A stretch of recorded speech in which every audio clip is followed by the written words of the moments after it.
Good evening again, Dharma friends. Welcome to week 3 of term 3 of 2025, doing the reading from the Sutra of the Wise and the Foolish. So Rinpoche is away again today. He's participating in a special prayer festival in Sydney. So he's asked me to sit in for him again and lead the readings for everyone. So we'll probably have a shorter session than usual this week, as I've gone through the chapters that I plan to read, and there's not as much commentary as there was last week. So we'll begin with the usual prayers. In the Buddha, Dharma and Sangha, I take refuge till enlightenment. By the virtue of giving and the like, I shall reach Buddhahood to aid beings. In the Buddha, Dharma and Sangha, I take refuge till enlightenment. By virtue of giving and the like, I shall reach Buddhahood to aid beings. In the Buddha, Dharma and Sangha, I take refuge till enlightenment. By virtue of giving and the like, I shall reach Buddhahood to aid beings. May all beings have happiness and the cause of happiness. May they be free from suffering and the cause of suffering. May they never part from the happiness that knows no suffering. May they dwell in equanimity, free from attachment and aversion to those near and far. May all beings have happiness and the cause of happiness. May they be free from suffering and the cause of suffering. May they never part from the happiness that knows no suffering. May they dwell in equanimity, free from attachment and aversion to those near and far. May all beings have happiness and the cause of happiness. May they be free from suffering and the cause of suffering. May they never part from the happiness that knows no suffering. May they dwell in equanimity, free from attachment and aversion to those near and far, according to the intelligence and predisposition of each being. We are Sachutan, the Dharma wheel of great, low, and common vehicles.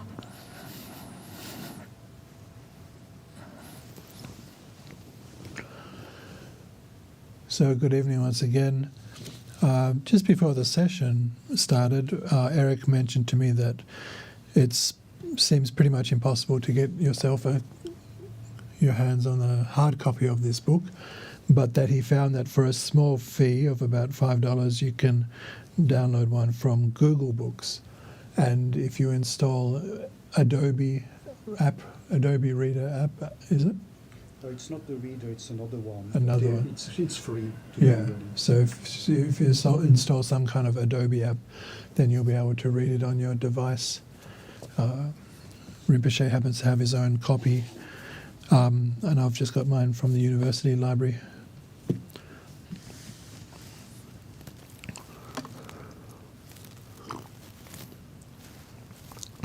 So we'll go through 5 chapters as we did last week. Start with chapter 7, which is where we finished last week.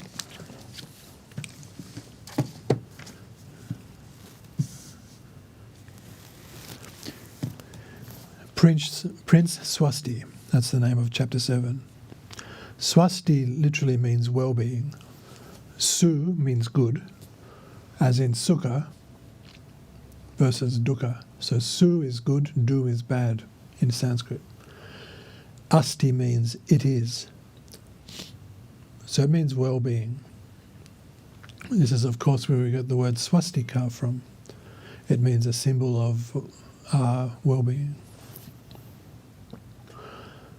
Thus I have heard at one time. Upon a certain occasion, when the Enlightened One was residing in the bamboo grove of the Kalandaka bird, he put on his upper and lower robes and, taking his alms bowl, went with Ananda to seek alms. At that time, in that city there lived under a gatehouse belonging to a certain householder a blind old couple who had no dwelling place, no property, and no food. This couple had a 7-year-old son who begged for food, took it to the old man and woman, and thus fed them. The best of the food he gave to the parents, the scraps he ate himself. When Ananda saw how this boy honoured and cared for his parents, he was pleased and praised him. When the Buddha had returned from the alms round and had eaten, he taught the Dharma to the assembly. Then Ananda, kneeling and folding his palms in reverence, said to the Buddha, "Lord, during the alms round we saw a little boy who honoured and cared for his parents by begging. When he received food or fruit or whatever was given him, he gave the best to them and ate the scraps himself. Nor does he do this for one day only, but all the time. And it would seem that this makes the boy happy." The Buddha said, "Ananda, whenever anyone, whether a monk or a married person, or whoever it may be, honours his parents and makes sacrifices for them, it is exceedingly difficult to calculate the merits that he gains. Why is this? I recall that in eons long past, in a former birth, I honoured my parents with loving thoughts and even sacrificed my own flesh for them. Because of this, I was liberated from the obstacles, and by the power of that root of virtue, I passed beyond a universal monarch's birth and an Indra's birth, and became the supreme of the three worlds, and attained enlightenment." So those last 3 lines we could unpack a bit. So universal monarch refers to Chakravartin, a wheel-turning king. This would have its modern-day equivalent in a very powerful ruler. We can think of a few today. And to put that into context, when the Buddha was born, a soothsayer told the future Buddha's father that the boy would either become a universal monarch or a Buddha. So it's considered a very high birth, probably the highest beyond the Buddha himself. And that's for the same for Indra. Indra is like what we call a god of gods, so very powerful. Actually, the Tibetan word for Indra literally means the powerful one. So a very powerful god, perhaps with a lowercase g still. And supreme of the three worlds. The three worlds refers to 3 dhatus or realms. So starting with the most subtle one is called Arupa Dhatu, which means formless realm. The second most subtle is called Rupa Dhatu, which means form realm. And the coarsest of the 3, which is the one we belong to, is called Kama Dhatu, which means desire realm.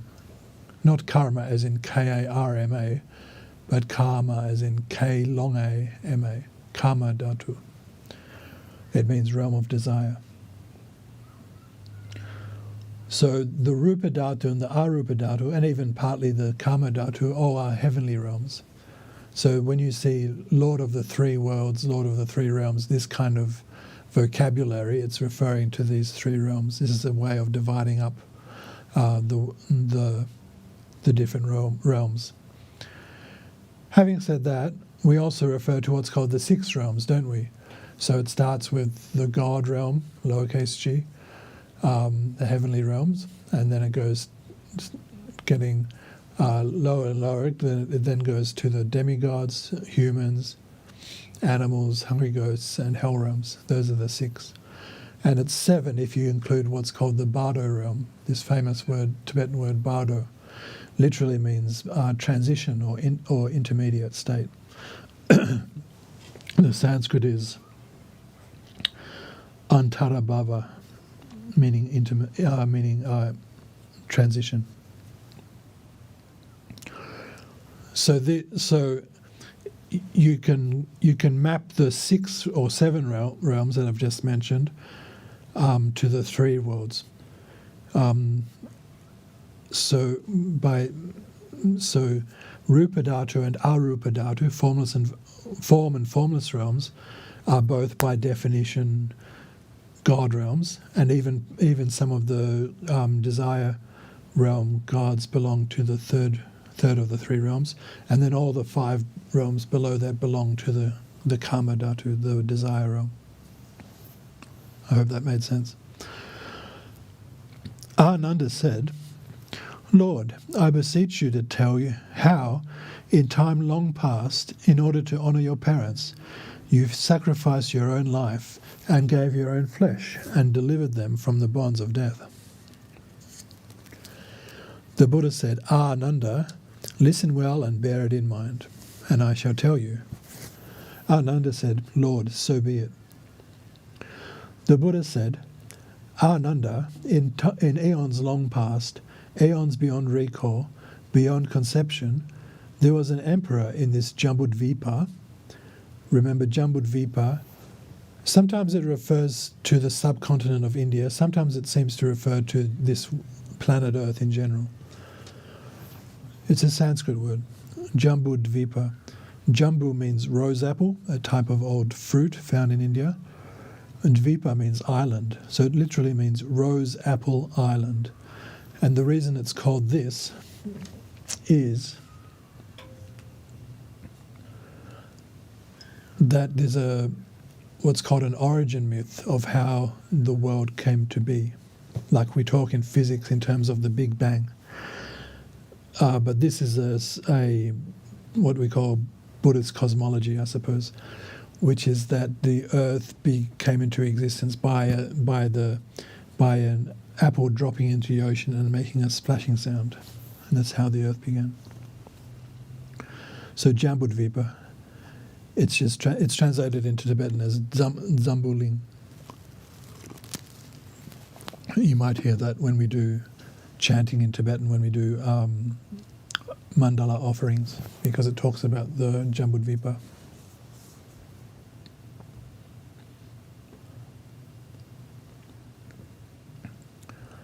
There was an emperor in this Jambudvipa by the name of Deva, so Deva means deity or god, who lived in the country called Sri Bhadra. Sri means glory, Bhadra means good, glorious good. The emperor had 1,000 sons, whom he established as kings in the 10 directions. It's hard to tell sometimes how much of this is hyperbole. The youngest son was named Virtuous, and he was made king of the land of the large-bodied people. He was a devout and honoured and made offerings to the gods. That might be, he was devoted and honoured. The emperor had a great minister called Rahula, same name as the son of the Buddha, who, because of his poisonous mind, murdered the emperor and usurped the throne and sent his soldiers in all directions to spy and to assassinate the kings. One day, when King Virtuous had gone to the park to rest, a yaksha, remember we had that last week, a yaksha is a class of spirit that literally means harm giver, appeared to him from an opening in the ground and, kneeling, spoke, King, the minister Rahula, because of his poisonous mind, has murdered your father, the emperor, and your elder brothers, and now the soldiers are approaching to murder you too. You must find some means of escape. The king was exceedingly worried and began to make plans to escape that very night. Now, this king had a son called Svasti, whom, because he was so handsome and comely, he was going to take with him. Seeing them make haste, the queen said, My lord, what is the cause of your odd behaviour and your hasty departure? The king replied, "This is not for you to know." The queen said, "My lord, for the sake of my peace of mind, whatever works are afoot," that means whatever works are in progress, "do not, I beg you, conceal them from me."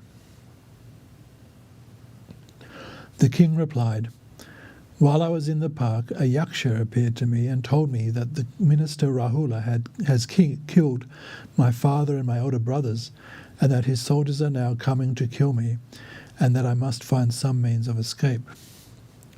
The queen knelt and said, "Lord, I shall accompany you. Do not abandon me."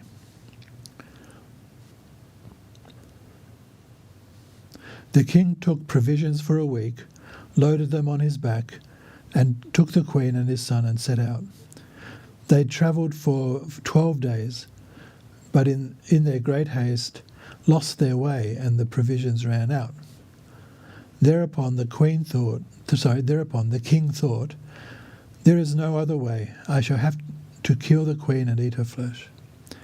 Sending the queen on ahead, he put the boy on his back, followed her, drew his sword, and as he was about to stab her, the son pressed his palms together and pleaded, "Father, I beseech you, do not kill the queen, my mother."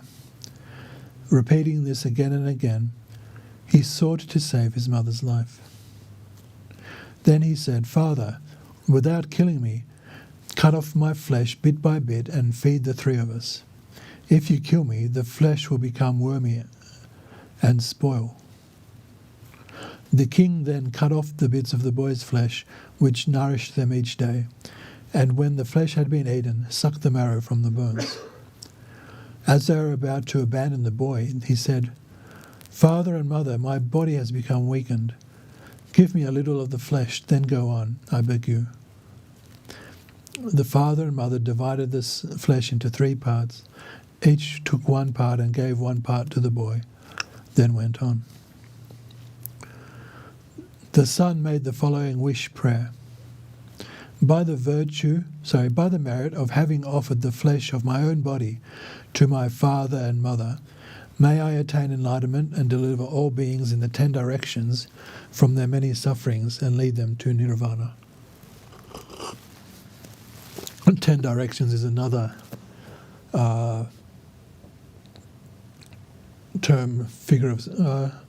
it's another term used in Indian and Tibetan literature. It refers to the 4 directions, north, south, east and west. And then it refers to the 4 cardinal directions, northeast, northwest, southeast, southwest. So that's 8. And what we call zenith and nadir. Zenith means going straight up and nadir means going straight down. So that makes a total of 8. And it assumes that you're facing east, which means that south is to your right, north is to your left, west is behind.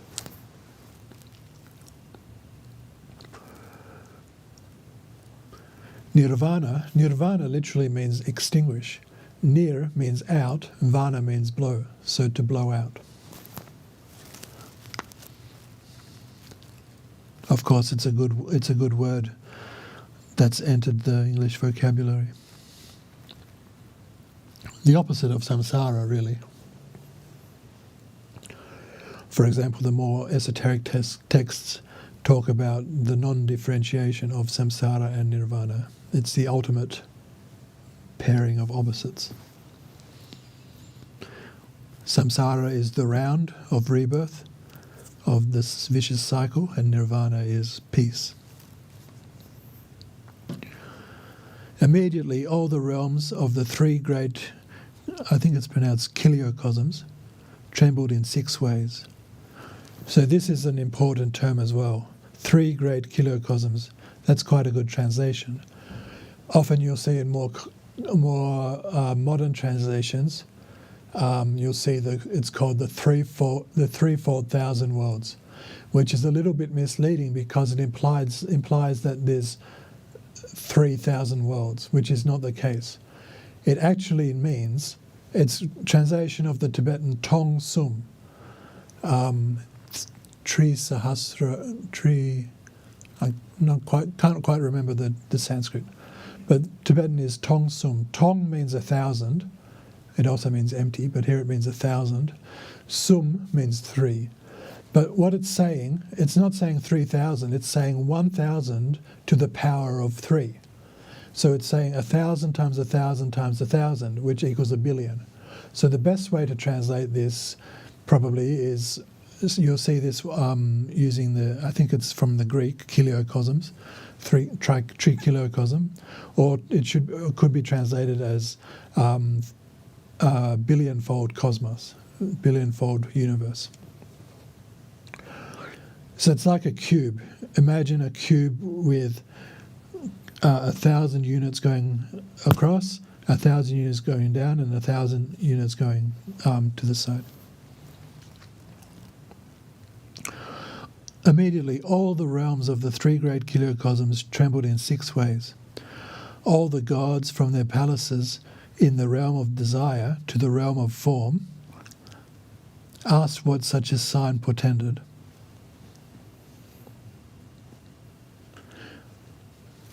Portended means like what it indicates. And looking with their divine eye, saw that the earth and firmament means heavens, trembled, because on earth a bodhisattva had cut off the flesh from his own body and sacrificed it to his parents, and offered this sacrifice to attain perfect Buddhahood and to deliver all living beings. So see, it's talking here about the realm of desire and realm of form again. What I just mentioned before with the 3 realms. Then the gods descended from the firmament and let fall a shower of tears. Thereupon Indra, the lord of the gods, as I mentioned before, in order to test the boy, transformed himself into a beggar, took the boy's hand and begged for its flesh. The boy gave it to him. Then, transforming himself into a tiger and a lion, Indra came to devour the boy. The boy thought, since these beasts of prey desire to eat me, I shall give them what flesh and bones and marrow are still left in my body. With this thought he became joyful, and every thought of regret left him. When Indra saw that the boy's mind was irreversible and firm, he changed himself back into his own form and spoke to him. Son, do you desire to attain the birth of an Indra, lord of the gods, that you have so devotedly sacrificed your own flesh for your parents? If not, do you wish to become a Mara king or a Brahma king? So Mara means devil. The Sanskrit is cognate with the word murder in English. It means it kills your conscience. It basically means distraction that leads you away from what's important, from what the spiritual life requires. Brahma king is probably more like a divine king, religious king.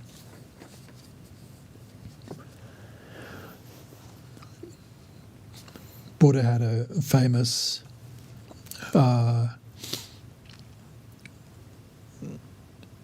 what's the word? Buddha had a famous encounter with the Mara king, who sent weapons when the Buddha was waiting to become enlightened. The boy replied, Indra, I have no desire for the pleasures of the 3 worlds. I wish to attain Buddhahood and to deliver countless beings. Indra said, surely you regret having sacrificed the flesh from your own body for the sake of your parents. The boy replied, I feel no regret, not even so much as the tip of a hair. Indra said, seeing your body without flesh, who could believe that you experience no regrets?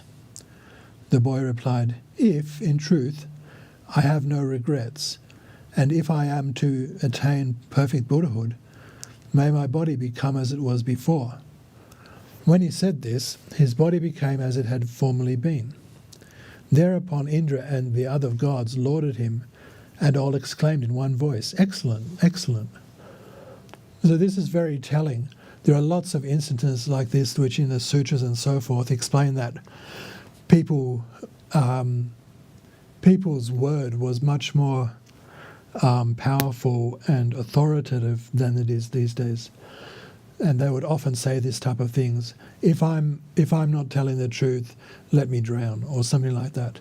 And so there, in this instance, when the boy is miraculously healed, physically speaking, it's an indication that he was telling the truth. This is apparently the reason this doesn't occur so much today is that what I have heard is that our speech is basically 4 times as weak in its authority as it was in the olden days. This is why we have to say, if we're doing, for example, particular mantra, we have to say 4 times as many times to get the same effect as in the olden days. So this is quite an interesting phenomenon that we also hear of more miraculous things in the Western tradition that happened long ago, don't we? This is a similar idea, I think.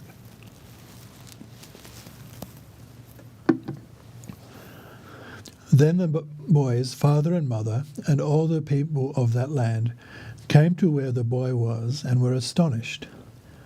The king of that country, seeing this amazing feat of the boy prince, rejoiced greatly and believed, and taking the boy and his parents to his palace, showered them with countless honours.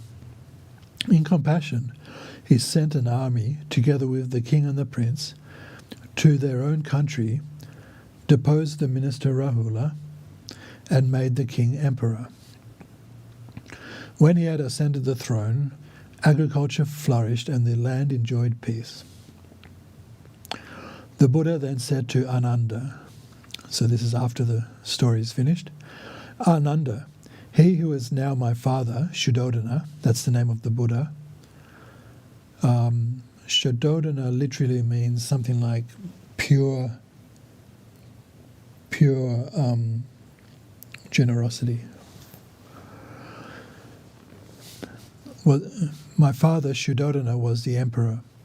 She who is now my mother, Mahamaya, means great illusion or something like that, was the queen, and I was the prince. Ananda, through the virtue of compassionately sacrificing my own flesh for my father and mother, and saving them from disaster in times long past, wherever I was reborn, among the gods or among men, I was born in the supreme, excellent lineage, and became endowed with countless virtues. By the power of those virtues, I have attained perfect enlightenment.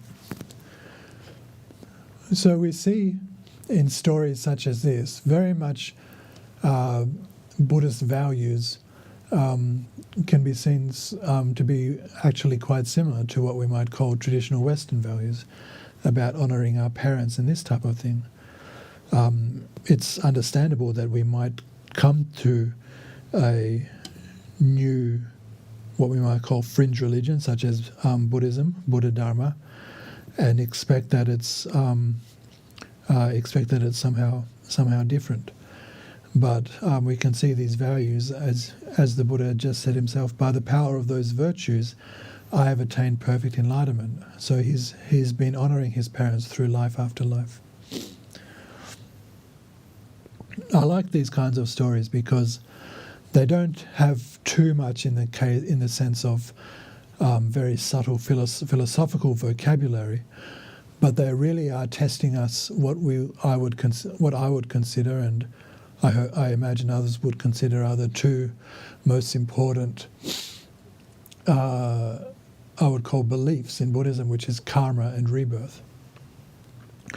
There's really not too much purpose. I'm sure you could get some wisdom from the Buddha Dharma without these beliefs and by thinking that you can approach it in an entirely secular way. But generally speaking, Buddha Dharma is about purifying our karma to the extent that we don't have to be reborn, or to the extent that when we are, if and when we are reborn, we're doing it for others' benefit rather than being a trouble to other beings. So I think these chapters are really testing that belief of ours, or lack thereof. Those who had listened to the Lord tell one of his former birth stories, of how he had. Those who had listened to the Lord tell one of his former birth stories, of how he had sacrificed himself for his father and mother, were astonished. Some became stream winners, some became never returners, and all had faith and rejoiced greatly. These are different levels of arhatship or realization: stream winner, and never returners, and so forth. People gain, just as people could say, if I'm telling the truth, let me not drown, or something like that. So somewhat miraculous things would happen, such as people would gain very strong realization on the spot when in the presence of the Buddha. Okay, let's go to chapter 8, which is called Vajra, the daughter of King Prasanajit. This would be pronounced Vajra with a long A at the end, because Vajra with a short A indicates a male. A long A at the end, Vajra, indicates a female. There's another intricacy of Sanskrit. So Vajra is a very famous Sanskrit word, as we know if we've dabbled a bit in Tibetan Buddhism, because it refers to the entire yana in itself, the Vajrayana. It comes from the Sanskrit root vaj, which means strong. So something which is strong, and its most basic meaning is a thunderbolt, something that strikes.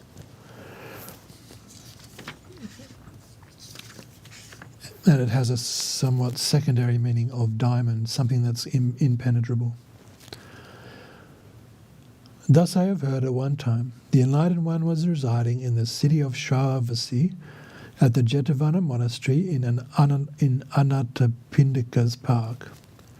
So remember, Anathapindika was a patron of a benefactor of the Buddha. At that time there was born to the first wife of King Prasenajit, he's mentioned in other stories as well, a daughter who was named Vajra. The child's features and complexion were exceedingly ugly, and her flesh was as rough as the hide of a horse. Her hair was as coarse as a wild horse's mane, and the king and queen regarded her with horror, kept her hidden away in the palace, and allowed no one to see her. Ugly as she was, however, she was cared for tenderly because the queen was her mother. When the girl had come of age, and it was time for her to be given in marriage, the king, in great sorrow, spoke to one of his ministers. "Minister, find for me an impoverished noble who is unmarried." The minister searched and found a man who had formerly been a prince, but who had become impoverished and was reduced to begging. When he brought this man to the king took him to a private room and told him, "Poor son, who are a beggar. I have a daughter who is ugly and unmarried. You are of the caste of nobles, but are impoverished, and I intend to give my daughter to you." The noble knelt, pressed his palms together, and said, "Your Majesty, your will be done. If your Majesty were to give me a bitch from one of his kennels, I would accept it. Since the king gives me his daughter, it is impossible to refuse, and I conform with the king's command." Thereupon the king married his daughter to the beggar noble, and put the couple in a 7-storied gated castle, saying to his son-in-law, "Son, whenever you go out, lock the gates and take the key with you. See to it that all the gates are secured, so that no stranger may see my ugly daughter." Giving him all that was required in goods and supplies, he established him as a prince with great wealth. Sometime later the prince was invited to the wedding festivities of another prince, to which all the wives and children were also invited. When he arrived without his wife, all wondered about this and said to each other, His wife must be either exceedingly beautiful or very ugly, since he didn't bring her. We'll employ a ruse is like a trick, and find out which. We'll make him drunk on wine, steal his key, and send 5 men to look at the princess. At that moment the princess was thinking, because of what former sinful deeds I have been born so ugly, and I'm obliged to live in this dark house, never seeing the sun or man, never meeting other people, and subjected to such suffering. The Enlightened One is now residing in the world, and he delivers suffering beings. That should be beings, I think, plural, from their misery. Bowing to the Buddha from afar, she prayed mentally, "Lord, compassionately show me my former existences, I beseech you." The Buddha immediately knew her ardent desire. So ardent means very enthusiastic or passionate. These are just words I've had to look up as I go. And appeared to her, showing only his flame-like tuft of hair, or ushnisha. So ushnisha is like this protuberance on the crown of a Buddha. You know how like the Buddha it looks like a top knot of hair. So ushnisha is like a Sanskrit word for head protuberance, top knot. So when the princess saw this, she only saw his protuberance. She rejoiced greatly, had faith, and because of this her mind became totally pure. Because her mind had become pure, her hair became soft and black. So, miracle after miracle here. Then the Enlightened One manifested his face to her. When the princess saw this, she rejoiced greatly, and because of her faith, her face became beautiful and lovely, and its coarseness and ugliness disappeared. Then the Enlightened One manifested to her the upper part of his body, radiant with golden light. When the princess saw this, she had deep faith in the Buddha, and her ugly complexion disappeared, and she became more beautiful than a daughter of the gods. Then, in his great compassion, the Buddha manifested to the girl his entire body, and the girl, attaining to even greater faith, became without blemish, her body endowed with all the signs and in its beauty incomparable in the world. When the Lord had explained the Dharma to her, her sins were purified, and she attained the fruit of a stream winner, a level of realization. Thereupon, the Buddha returned to where he was residing. See, Buddha was able to attend to any people who had sincere faith and requests. At that moment, 5 men unlocked the gate and entered the palace. Seeing this incomparable loveliness, they said to each other, It is because she is so beautiful that the prince keeps her hidden away and shows her to no one." Going out and again locking the gate, they returned to the festivities and returned the key to the prince. When the prince had become sober and awakened, the festival was over and everyone had gone home. When he returned to the palace and saw an exquisitely beautiful woman, he was astonished, rejoiced, and asked the woman who she was. When she told him that she was his wife, he exclaimed, "But you are ugly. What is the cause of you having become so lovely?" The princess replied, "It is because I have seen the Buddha that I have become beautiful." Then she explained what had taken place and expressed the wish to see her father, the king. When the prince went to the king and reported what the princess had said, the king interrupted and told him, "Go back immediately and guard the door and don't let her out." The son-in-law cried, "But, your majesty, through the compassionate blessing of the Buddha, your daughter has become beautiful and lovely as one of the daughters of the gods." The king said, "If this is actually true, go as quickly as possible and bring my daughter to me." The prince returned to the palace, took his wife, and placed her in a beautiful decorated carriage, and brought her to the king, who, seeing that she had become beautiful, rejoiced. Thereupon the king, the queen, the daughter, and the son-in-law all went to the Buddha, bowed at his feet, and sat at one side, and King Prasenajit, kneeling with his right knee and folding his palms in reverence, spoke to the Buddha. Lord, by virtue of what former good deeds was this daughter of mine born in a high caste with great wealth, and by reason of what sinful deeds was she born ugly, her hair and skin like those of an animal? What were the causes of this?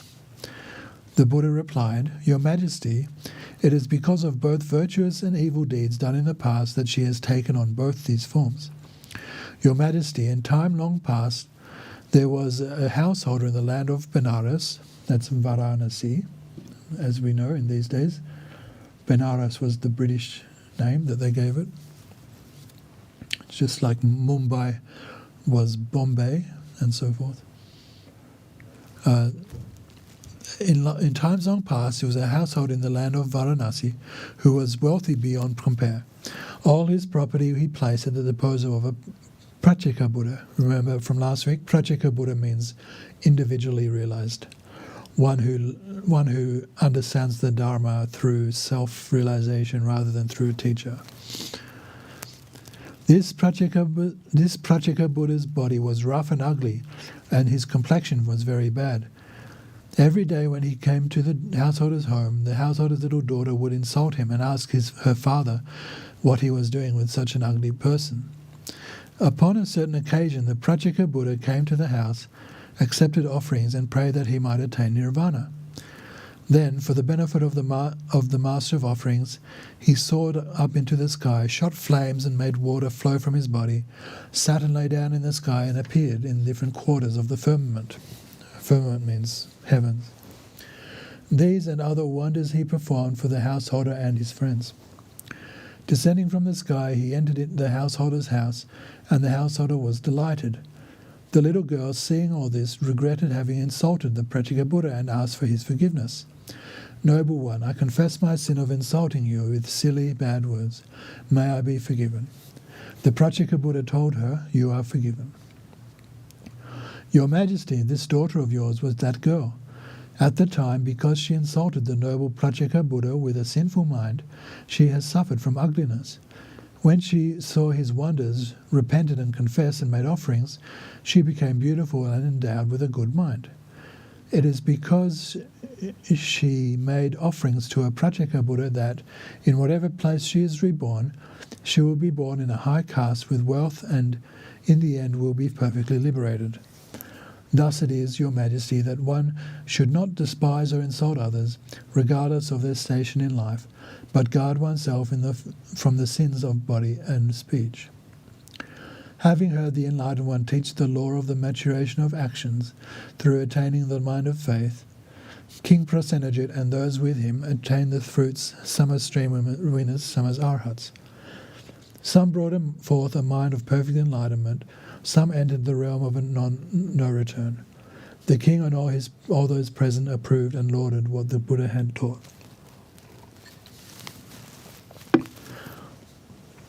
There's what's called a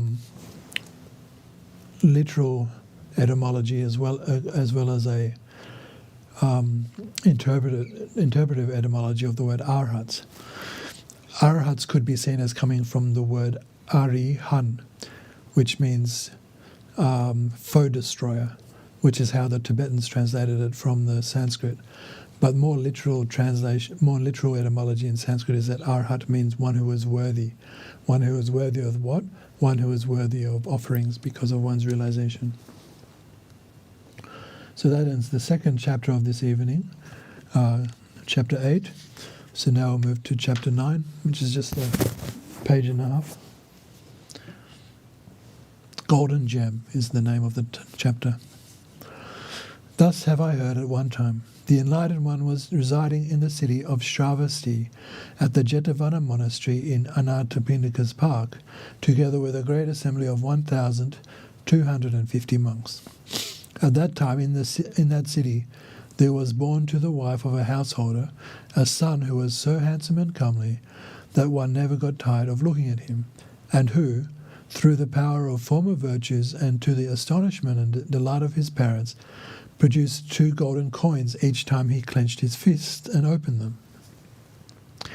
When the parents took the coins, 2 more would appear, and soon the house was filled to overflowing with golden coins.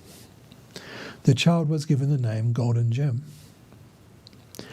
When the boy came of age, he begged his parents to allow him to become a monk, and attaining their consent, went to the Buddha, bowed his head at his feet, and requested ordination. When the Buddha consented, his hair and beard were shaven, he donned the religious garb and became a monk. Later, when he was 20 years old and the time had come for him to take the Arhat's vow and become fully ordained, I haven't seen the idea of Arhat's vow before. Maybe it's because in general Arhats are generally speaking fully ordained. The time had come for him to take the Arhat's vow and become fully ordained.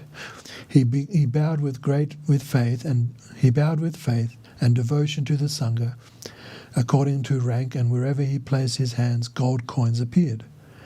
After being fully ordained, he applied himself and through meditation became an Arhat. Ananda asked the Buddha, "Lord, this monk by the name of Golden Gem, what former good deeds did he do that from the time of his birth until now gold coins appear inexhaustibly in his hands? I request the Lord to explain the cause of this." The Buddha said, "Listen well, Ananda, and bear it well in mind, and I shall explain it to you."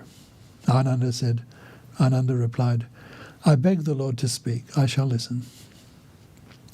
Thereupon the Enlightened One said, "In times long past, 61 eons ago, when the Buddha Kashyapa," this is referring to one of the previous Buddhas.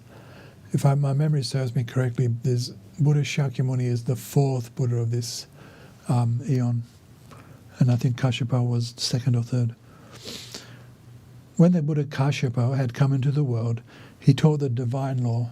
Remember, divine law literally means true dharma, and the aid which he brought to living beings was beyond conception.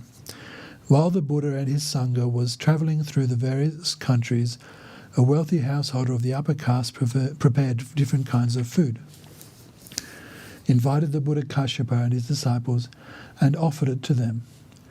At that time there was a poor man who made his living by bringing wood down from the mountains and selling it to those who had saved 2 coins.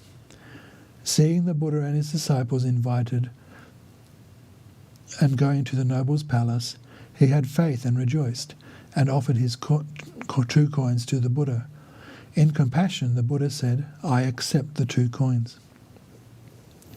The Lord then said to Ananda, "Ananda, through the power of the virtue of that poor man's offering those 2 coins in the Buddha and his disciples, gold coins have appeared in his hands without interruption for 60 great eons, and that man has had an abundance of property, jewels, and the necessities. Ananda, this monk Golden Gem, was that poor man who lived at the time and under those circumstances. Soon he will attain the highest fruit, and his future fruits will be inconceivable when they are matured. Thus it is, Ananda, that every living being should strive to perform the act of giving." Thereupon Ananda and many of the assembly, hearing the Buddha's words, had faith and believed. Some became stream winners, some became non-returners, some never returners. Some became arhats, and some brought forth a mind of supreme enlightenment. Looks like that might be a translation of Ultimate Bodhicitta to me. Some entered the realm of no return, and when the Lord had thus taught, all rejoiced greatly. So some of these chapters are very short, just a page and a half.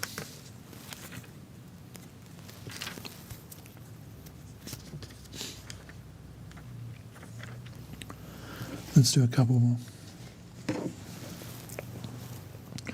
Chapter 10, Flower of the Gods. Thus I have heard at one time, the Enlightened One was residing in the city of Shravasti, at the Jetavana monastery in Anathapindika's park, together with an assembly of 1,250 monks. At that time, in that country, when a handsome and comely son was born to the wife of a householder of the highest caste, a shower of flowers of the gods fell from the sky and filled the house, and the boy was named Flower of the Gods. When he had come of age, he went to the Buddha, and seeing the Lord's body endowed with the incomparable signs, rejoiced greatly and thought, I have been born into this world where I have met the Supreme among the noble ones. I shall invite the Lord and his assembly. And said, Lord, tomorrow I shall prepare alms food in my home. In order to lay the foundation for enlightenment, I beseech the Lord and the Sangha to deign to come. Deign means to perform an action that might be considered below oneself. The Buddha, seeing the boy's pure and firm intention, said, "We accept your invitation." So when we look at a story like this, we've just gone through the first paragraph of, it shows how meaningful and how determined some people were to see how precious this opportunity was. See how precious this opportunity was to meet such a realized one. And when we consider that, and we might have some appreciation of that because we have a similar connection ourselves as Dharma students in this day and age, we know how rare and precious the Triple Gem is. But remember, not everyone was like that. Remember, if the more stories like this you read, you may remember one called about the Buddha's cousin called Devadatta, who was he was around the same age as the Buddha, but he was basically what we would call in these terms of these sort of stories, he was his evil, jealous cousin. And for example, there's stories of, so there's the Buddha's protuberance on his head, and then there's also, he had markings of a wheel of Dharma on the palms of his hands, and he had webbed fingers, and he had long earlobes and such like that. And his evil cousin was so jealous of him that he got these marks that appeared spontaneously and we might say miraculously in the Buddha's body, but he got these marks tattooed, and he started up a what we would call a rival sangha, I suppose, whereby he made all these rules and so forth, such as being strict vegetarian, but was all done in spite of the Buddha. So there were many people, and Buddha's family and his in-laws in particular were particularly unimpressed when he left the palace. So even those who did have a strong connection to him were not necessarily did not necessarily have quite a what we might say positive or fortunate connection with him. But in this case, we can contrast that with the many disciples that did accept and appreciate the Buddha.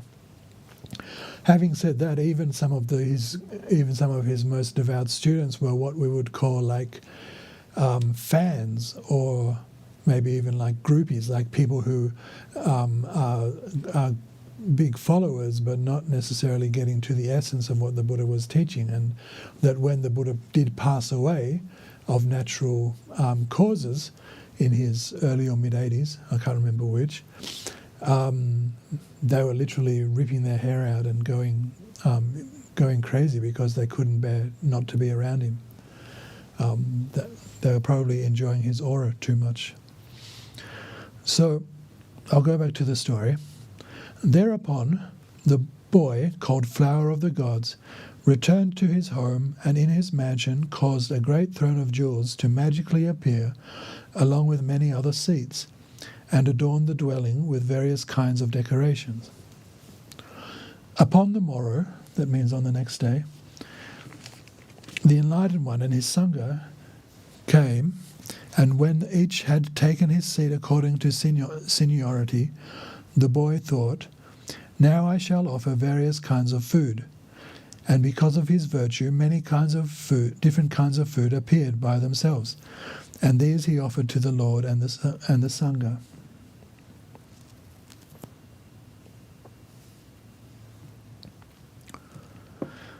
So it's saying, again, it's showing the power of virtue. Because of his virtues, many different kinds of food just appeared. This shows how powerful thought can be, even if it is more diluted, so to speak, today. When the Buddha had taught the boy the Dharma, the house became filled with flowers of the gods, and the boy requested permission of his parents to become a monk. When his parents consented, he went to the Buddha, bowed his head at his feet. So the idea of bowing his head at his feet is that one's head is one's uppermost, most, and due to that, most important part of the body. So to bow one's head at the feet of someone else is to show submission. And said, "Lord, I request ordination." And when the Buddha said, "Welcome, monk," his hair and beard fell away.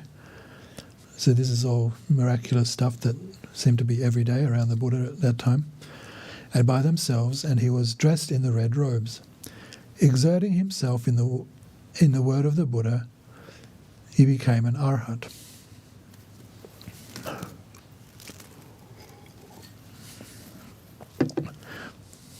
The biggest miracle.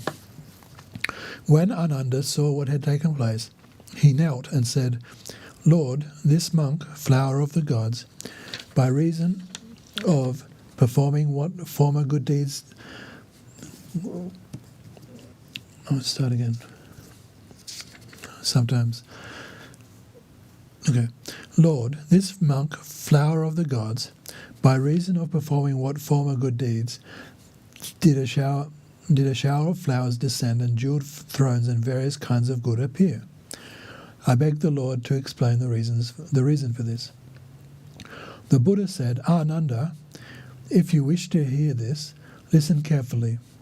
In eons long past, when the Buddha Kashyapa was in the world and was visiting the cities for the wheel of beings," wheel, W-E-A-L, means benefit, "a householder of the highest caste honoured and made offerings to the Sangha. When a poverty-stricken beggar saw the noble Sangha, great faith was born in him, and he thought, 'I have nothing with which to make an offering to the Sangha.' He gathered various kinds of grasses and flowers, and with a mind of faith showered them on the monks, bowed and venerated the Sangha. Ananda, this monk, flower of the gods, was that beggar who at that time made an offering of flowers. Because he sought enlightenment with a mind of firm faith and gathered flowers and showered the Sangha with them, for 60 aeons, wherever he was born, he was always handsome and comely, and endowed with whatever he wished to eat and drink. As a result of that merit, he has attained bliss. Therefore, Ananda, one must not think that there is no merit when one gives, even if it is very little. As was the case with the boy flower of the gods, the fruits will come by themselves." Thereupon Ananda and the assembly believed what the Lord had taught and rejoiced. I think that last sentence implies that, or is like maybe a bit of a question, do we believe and rejoice in what has just been said? This is similar to another story where a boy didn't have anything to offer the Buddha, so he offered him a pile of dirt, but he did it with such sincerity that he was reborn as King Ashoka. So this shows these types of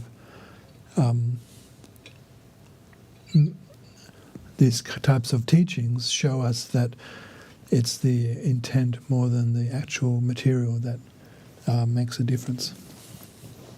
Okay, let's do one more chapter. Chapter 11, Jewel of the Gods. Thus I have heard at one time, the Enlightened One was residing in the city of Shravasti at the Jetavana monastery in Anathapindika's park. At that time, when a son was born to the wife of a householder, there fell from the sky a shower of the 7 jewels which filled the entire house. The parents invited a soothsayer who examined the boy and pronounced his signs to be good. The father was delighted and asked him to name the boy. And when he was asked whether there had been any omens at the boy's birth and told that a shower of the 7 jewels had fallen and filled the house, he called him Jewel of the God. When the boy grew up, he studied many sciences and grew to be of great strength and asked his parents' permission to become a monk. When they approved, he went to the Buddha, bowed his head at his feet, and requested ordination. When the Lord said, "Welcome, monk," his hair and beard fell away, and he was dressed in the religious robes. After the Buddha had explained the Dharma to him, he became an arhat. Thereupon Ananda asked the Buddha, "Lord, this monk by the name of Jewel of the Gods, what good deeds did he do in the former lifetime, that showers of jewels fell from heaven when he was born, and everything he requires appears by itself? What is the reason for this?" The Enlightened One said, "Ananda, in times long past, when the Buddha Kashyapa had come into this world, he aided all beings beyond conception. At that time, when many of the Sangha were going through the cities, householders invited them and made various kinds of offerings. There was a beggar who, seeing this, rejoiced and believed, and a mind of faith was born in him. As he had nothing of value to offer, he filled his palms with ornaments made out of white pebbles, and offering them to the Sangha, sought supreme enlightenment. Ananda, this monk, Jewel of the Gods, was that beggar who offered pebbles to the Sangha. The fruit of that offering is that he has been endowed with jewels for 61 eons, and that everything he has needed has appeared by itself. Because of his mind of firm faith at that time, the fruit of that faith is that he has now met me and attained liberation." Having heard the Buddha's teaching, a mind of faith was born in the assembly. Some became streamwinners, some became arhats. Some brought forth a mind that resided in the realm of no return. All had perfect faith in what the Lord had taught and rejoiced greatly.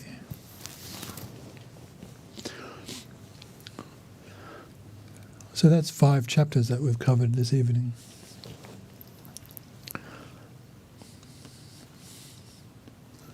I think that's good as a upper limit.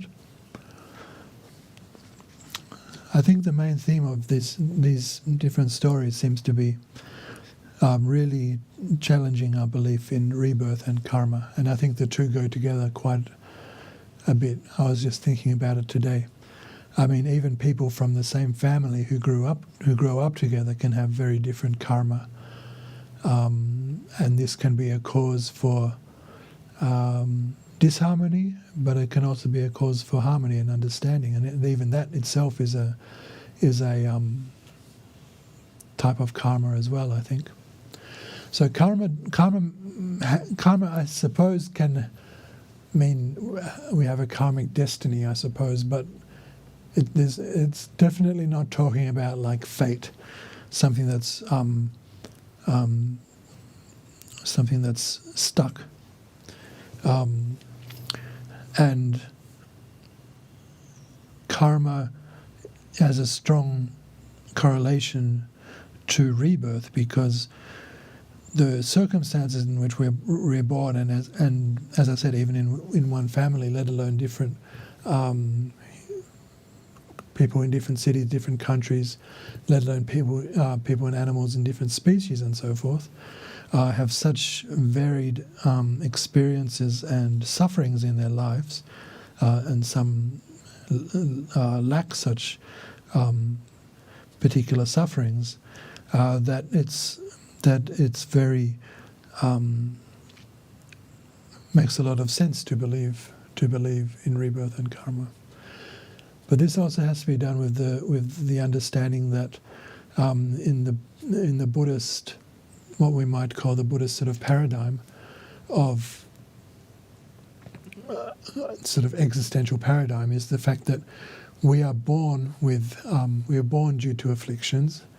We have limitations because of those afflictions, and as Buddhists, we have some kind of faith that realized persons, such as the Supreme Buddha, as well as the many generations of lineage gurus since then, for example, have some kind of realization and training that that there is, in the Tibetan tradition, there's deep faith in such masters, considering them to be living Buddhas. And we all have some kind of connection to that with the activities of this center and our sister centers, who are all connected to these monasteries and this amazing lineage of the Sakya traditions, not to mention Tibetan Buddhism in general, not to mention Dharma in general. So I'm not so good with these spontaneous explanations as we all know Rinpoche is, but I hope that me sitting in his place for the last couple of weeks has gone okay with everyone, and that I've enjoyed reading these stories, and we'll dedicate the merit here. And please keep in mind, when you're having slight difficulty with others, what's this trying to tell us?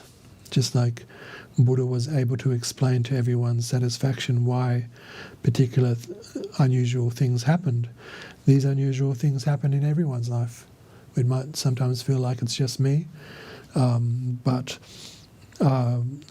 these stories, I think, can give certain indications as to how we may be able to understand our own life circumstances.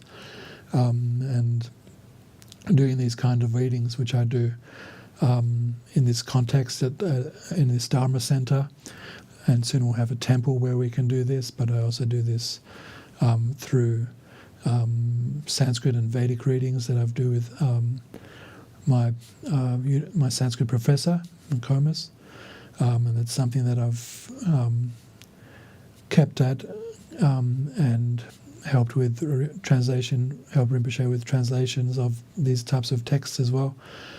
So it's something very dear to me, and I'm glad that I'm able to contribute a little bit. So we'll end with the dedication of merits here. Merit basically means positive energy. We've created positive energy by wholeheartedly and optimistically listening to these teachings, and we don't just hold it to ourselves, we let it spread to all beings. So let's do this dedication. By this merit may we overcome the defilements and gain omniscience. May I liberate all beings from the ocean of birth, old age, sickness, hearing the Mahayana teachings. Whatever merit I have accrued, may all beings become stainless vessels to hold the Mahayana teachings. Courageous mind, you knew all things, and Samantabhadra did likewise, following all of their examples. I shall dedicate all these merits. May the excellent bodhicitta birth where it has not yet done so, where it has been born, may it increase really without degeneration.